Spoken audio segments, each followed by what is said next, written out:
the ethnic tension in Tibet suddenly boiled over last month, but as the CBC senior correspondent Brian Stewart explains, that pot has been simmering not just for years, but for decades.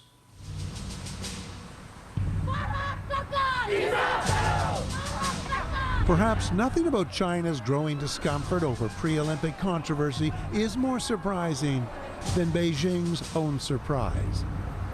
The games of the 29 Olympiad in 2008 are awarded to the city of Beijing. It knew when it received the Games in 2001 that all Olympics are highly politicized, open to the world's media, and thus a magnet for protests of every kind. Yet China has been startled by complaints about its environmental degradation, its policy to block effective UN aid to Darfur, even its fast-growing economic and military muscle. We want justice, But it says a lot about the Chinese government's overconfidence and aloofness that the Tibetan protest has so shocked the leadership, as if the tortured history between Chinese and Tibetans did not exist.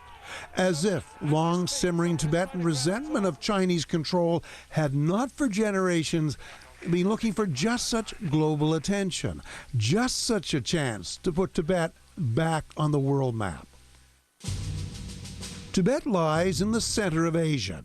Although often thought of as a small mountainous land, it is in fact a former empire of vast range and is even now the size of all Western Europe. Large, deeply religious, remote, Tibet was essentially independent until invaded by the new communist government of China in 1949 and 50. China claimed Tibet had long been a part of ancient China, a claim Tibet strongly disputed. It appealed to the UN for help, to no avail, as resistance was crushed. The Chinese promised cultural awareness and religious freedom. What Tibet got instead was immersion in the massive upheavals of Mao Zedong's revolution. Tibet was then brought whole scale into this radicalizing situation of Maoism in China at the time, which included collectivizing all the land. It included basically destroying most of the monasteries and uprooting the whole traditional social structure of the entire region. Andrew Fisher, a Canadian scholar now in London, has written widely about Tibet and its economy. Of course, in China this was happening as well, but in China this was an indigenous event. So the Chinese Revolution was Chinese-made, made in China, whereas in Tibet it was imported by foreigners, by Han Chinese. The Han, or ethnic majority Chinese, were often hostile to Tibet's Buddhist religion. In 1958, Tibet's spiritual leader, the Dalai Lama, fled into exile, ever since heading a form of government in exile, calling for Tibetan autonomy. The crackdown only intensified. But to author Ronald Schwartz, who has written extensively on Tibetan protests, religious oppression was part of a wider campaign to force Tibetans to mentally embrace Chinese rule. It's a kind of regime of, ideological repression. I think it wouldn't be unfair to even call it at least a kind of brainwashing or an attempt at it, because it hasn't proved to be successful. But it's the kind of thing you associate with the period of the 60s and the 70s, the Cultural Revolution, and it's not the sort of thing you see anywhere else in China these days. But it is a sort of everyday fact of life for Tibetans. By the 1980s, following growing Tibetan protests, China did offer a period of reform.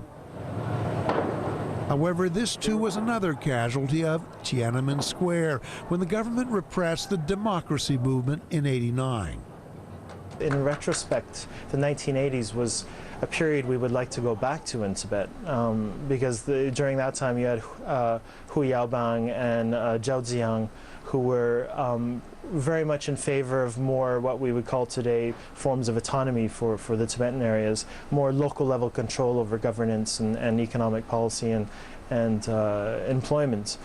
That ended essentially in 1989 with a combination of demonstrations in Lhasa with Tiananmen Square in Beijing. Now, it is pointed out in China's defense that it has poured massive amounts of money into Tibet in order to transform it from a feudal society into a part of the great Chinese economic miracle. But whatever China's intentions, much of this economic modernism has backfired. Tibetans feel that the benefits have flowed towards Chinese entrepreneurs and businesses in the capital, Lhasa, leaving the countryside as badly off as it ever was. This racial tension is very real. Tibetans throughout China feel they're very much a part of an underclass. Historians do point out, however, the government has been shouldering superhuman problems in modernizing the nation, from the giant cities to the Olympics, trying to bring prosperity to the world's largest population, which includes more than 50 ethnic groups. A nation scarred by historic instability, invasions, civil wars, revolutions, reacts fiercely against any new turmoil. China therefore distrusts the Dalai Lama's media-friendly image as a moderate. It views his calls for some Tibetan autonomy as dangerous.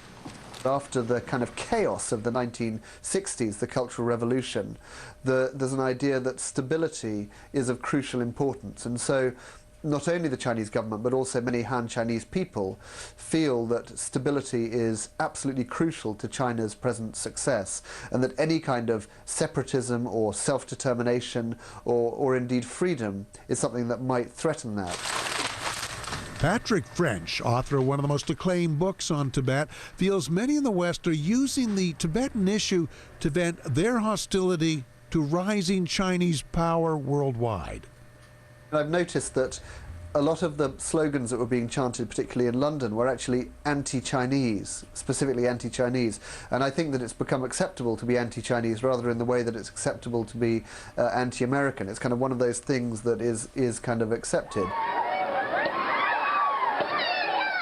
If shocked and angered, however, there is no sign Beijing leaders will soon change policy. If protests don't work, nor might calm reasoning. So far for China, Tibet's autonomy remains a firmly closed subject. Well, Brian joins us now in studio. What is Canada's position on this? Well, really, it's diplomatic realism. We say that we want the Chinese to show restraint, but the Chinese know, and it's very clear in Canadian policy, that Canada accepts there's one government of China, and it is no way allied to any movement for autonomy or independence in China. That's the official line. It's very much the internal line, too, because really the last thing that diplomats in Canada will ever want to see is China begin to unravel. There's a potential nightmare down that road. They just don't want to go down there. So right now, the Chinese government is the government of China, and Canada's not backing any autonomy or independence line.